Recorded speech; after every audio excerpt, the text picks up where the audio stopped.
Welcome to the Heartbreak Chronicles, where every story is a raw reflection of life.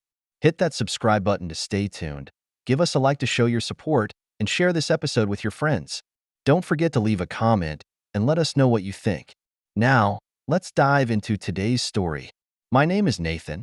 I'm 27 years old, and I'm an up-and-coming architectural designer in New York. To the casual observer, my life was perfect. A successful career, a huge inheritance on the horizon, and a beautiful wife, Vanessa. However, fate always likes to play jokes on people.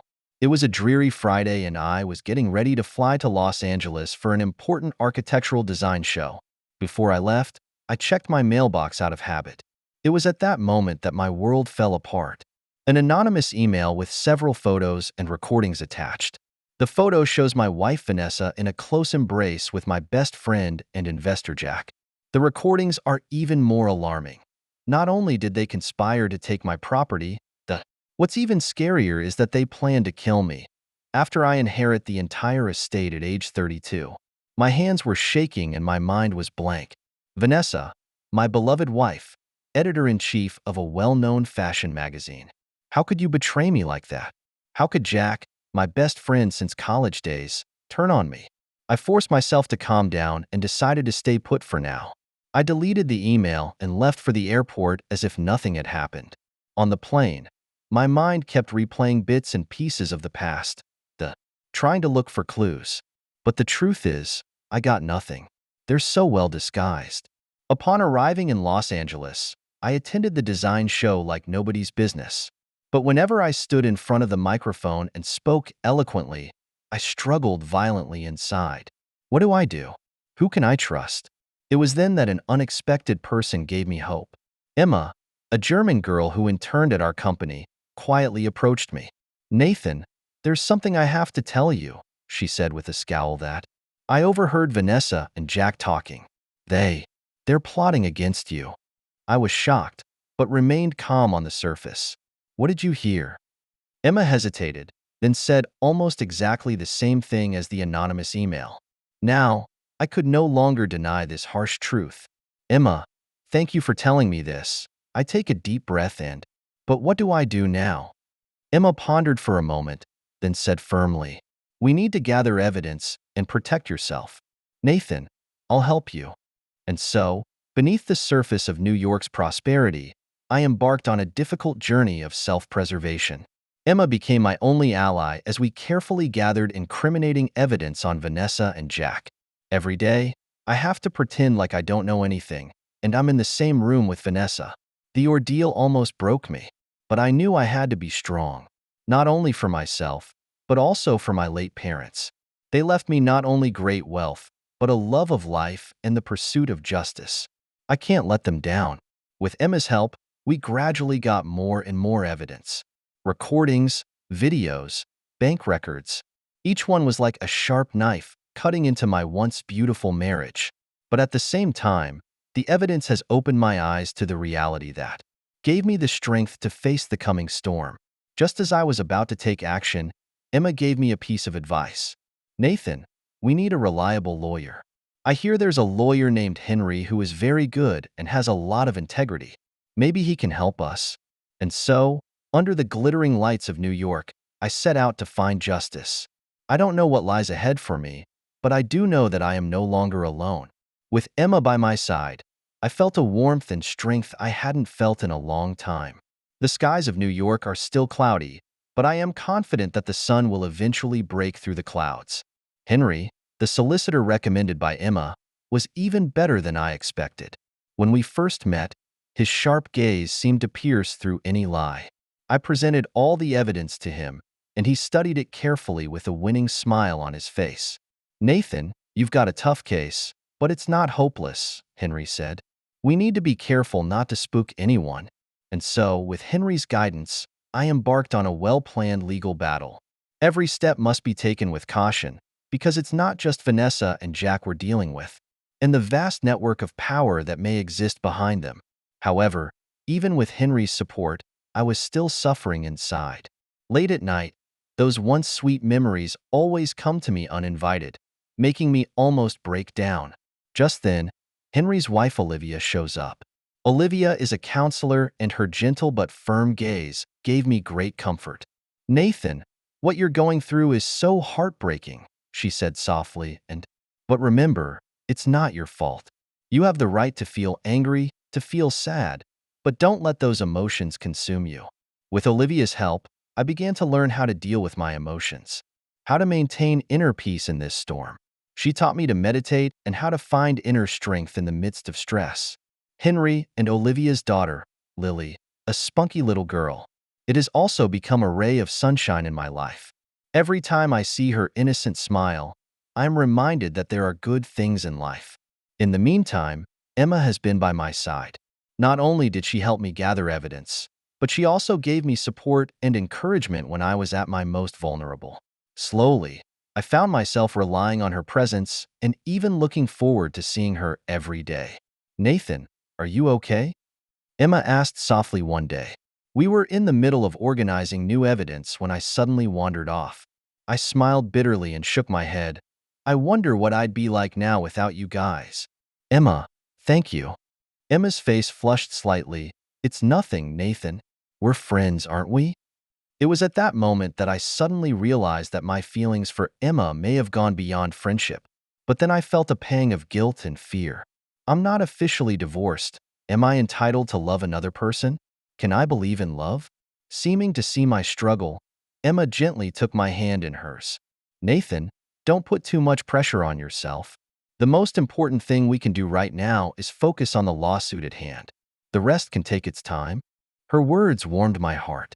Yes, we have more important things to do.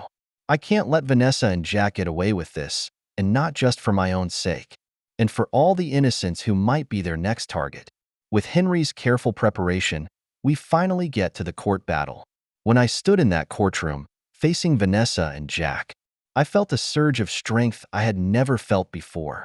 Your Honor, members of the jury, Henry began his presentation. What we're going to expose today is a heinous conspiracy. Not only did the defendant betray his marriage vows, he conspired to commit murder for nothing more than money. As the evidence was presented one by one, I could see Vanessa and Jack's faces getting harder and harder. I even saw some jurors cover their faces and cry when those recordings were played in court. Finally, Henry produces a key piece of evidence, a record of Vanessa and Jack's purchase of poison. It completely shattered their last line of defense. Our client, Mr. Nathan, is the victim of this terrible plot. But today, justice will finally be served. I implore the court to give the defendant the punishment he deserves and to do justice to my client. The entire courtroom fell silent as Henry finished his sentence. I saw the look in the jury's eyes and knew that victory was already ours. Sentences were handed down quickly, and both Vanessa and Jack were sentenced to long prison terms. As they were taken away, I suddenly felt a wave of relief. This nightmare, it's finally over. Walking out of the courtroom, the sun was warm on my face. Emma, Henry, Olivia, and Lily are waiting for me. Looking at their smiling faces, I suddenly realized that this was not the end, but the beginning of a new life.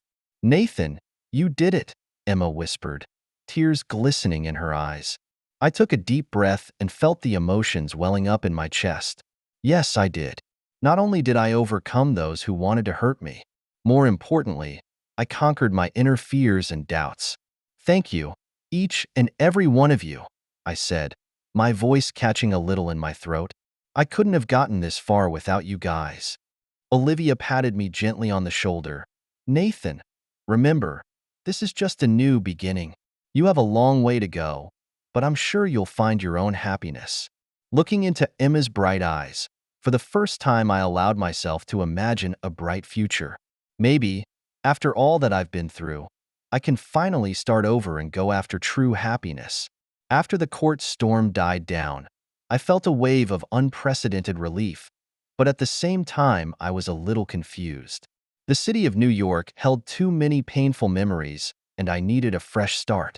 It was at this point that Emma made an exciting suggestion. Nathan, why don't we move to San Francisco? There are a lot of up-and-coming construction projects there, and the environment is perfect for a fresh start. I gazed into Emma's eyes and saw hope and anticipation. After all that, I finally had the courage to admit how I felt. Emma, would you like to come with me? Not just as a friend, but as my mate? Emma's eyes glistened with tears as she hugged me tightly. I've been waiting for this moment for a long time, Nathan.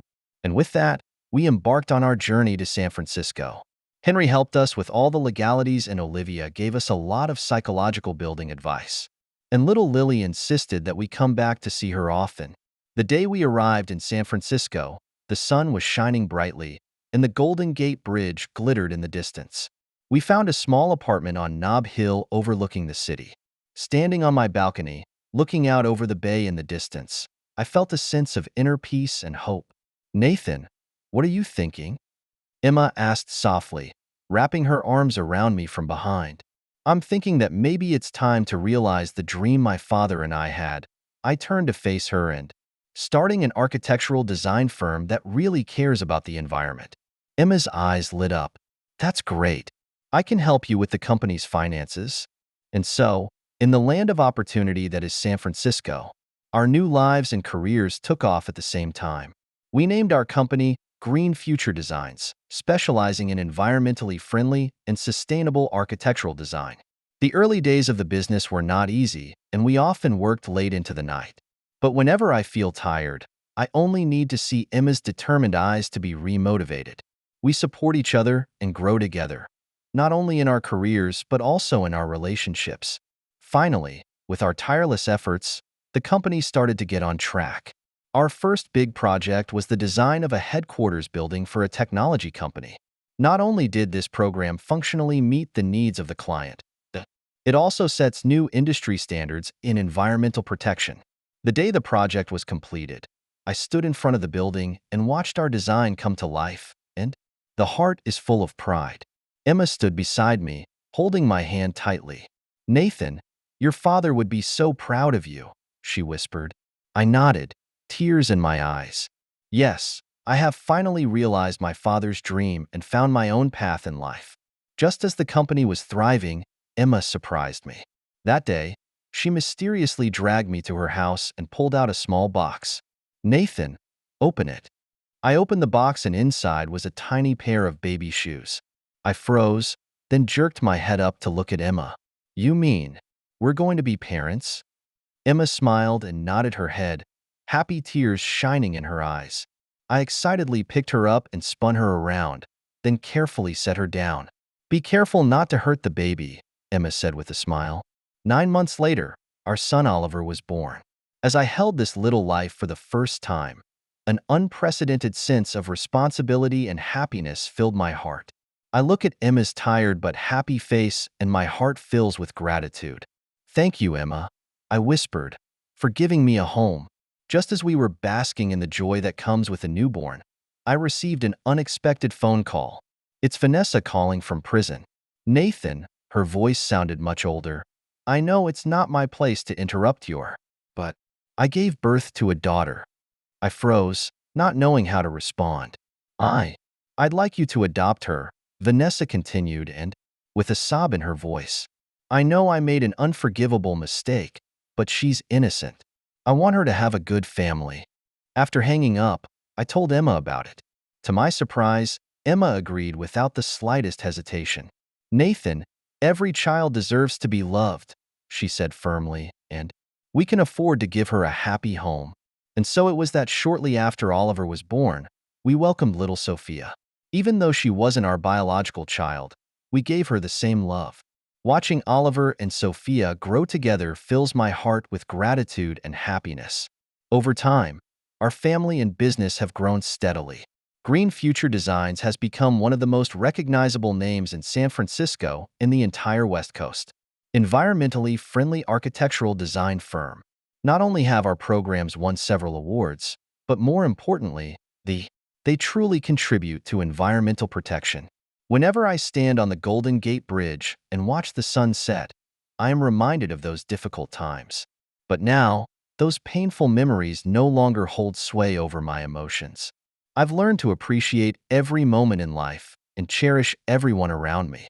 Emma is still my strongest support, and our bond has grown stronger over time. Oliver and Sophia are healthy and happy, and their laughter is the best music in our home. Sometimes I get messages from Henry and Olivia telling me what's going on in New York. Little Lily is all grown up and getting ready for college. Every time I connect with them, I feel a rush of warmth and thank you to them for helping me in my toughest time. Standing on the balcony of our house, looking out over the San Francisco skyline, I took a deep breath. I, Nathan, had lost everything, but now I had more. I've got a true love, lovely children, a successful career. Most importantly, I found inner peace. Time flies, and before you know it, Sophia will be 18 years old. Watching her pretty blonde hair glisten in the sunlight, I can't help but think of the decision that changed my life. Emma and I have been waiting for the right time to tell her the truth, and today, we feel the time has come. Sophia, honey, can we talk? I called softly to my daughter who was reading a book. Emma held my hand and gave me an encouraging look. Sophia looked at us curiously and put down the book she was holding. What's the matter, Dad? Mom? You guys look serious. I took a deep breath and began to tell that dusty story.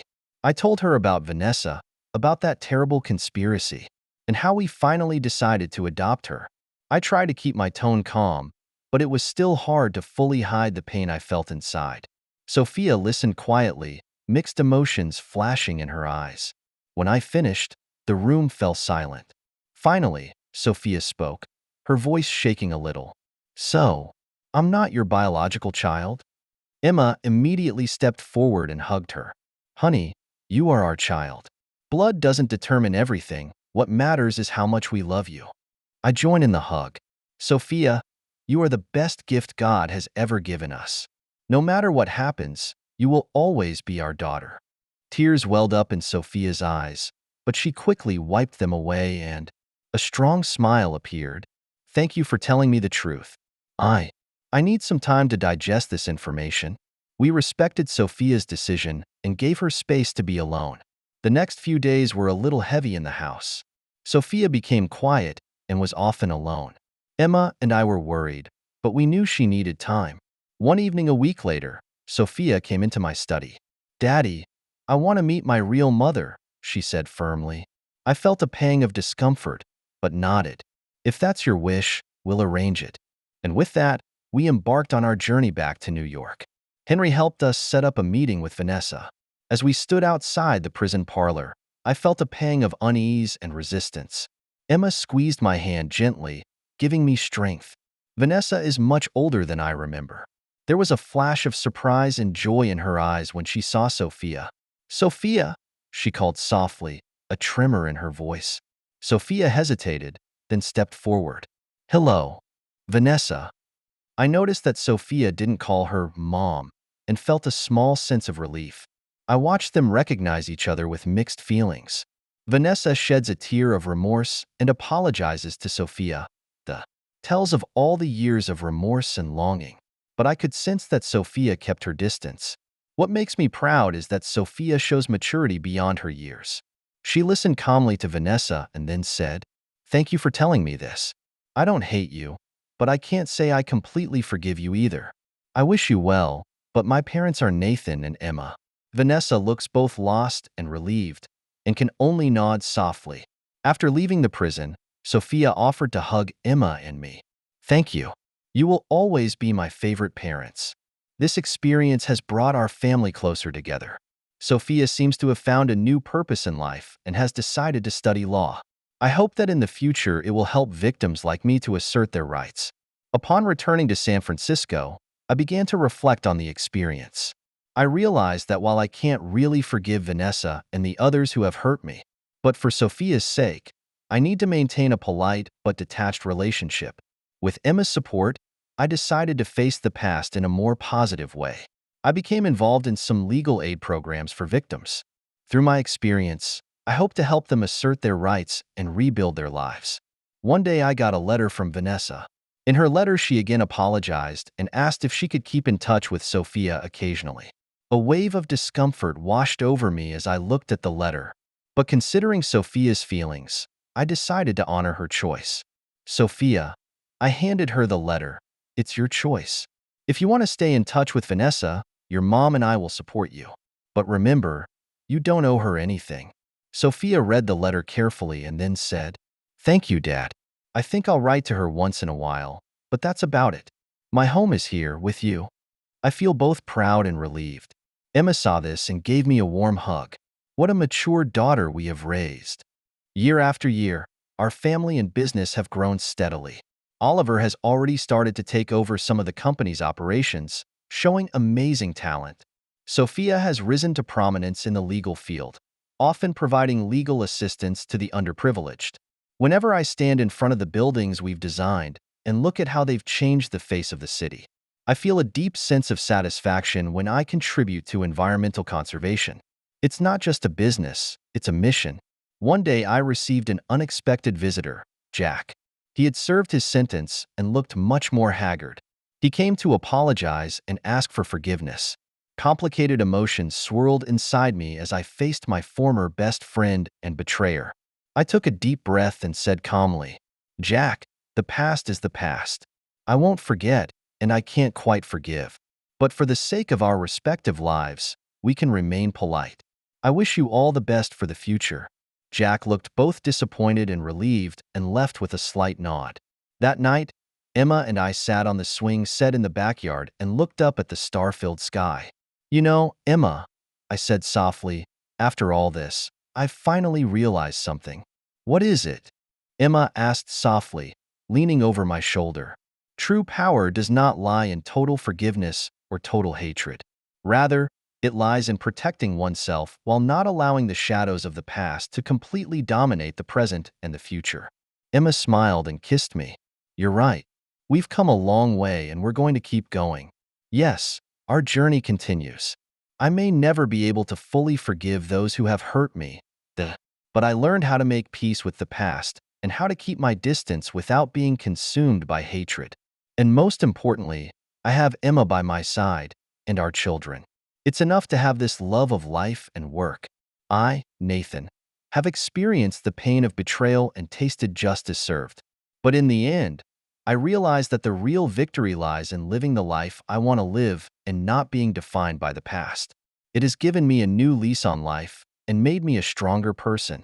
In the late afternoon sun in San Francisco, I am grateful for every lesson life has to offer. Cherish every moment of happiness in the present, because I know that while the past cannot be changed, the future is still in our hands. This, then, is life's most precious gift. Thank you for taking the time to listen to today's story. If you enjoyed it, please like and subscribe if you haven't already. If you have a story to share about your own or someone else's experience, please feel free to contact me. Take care.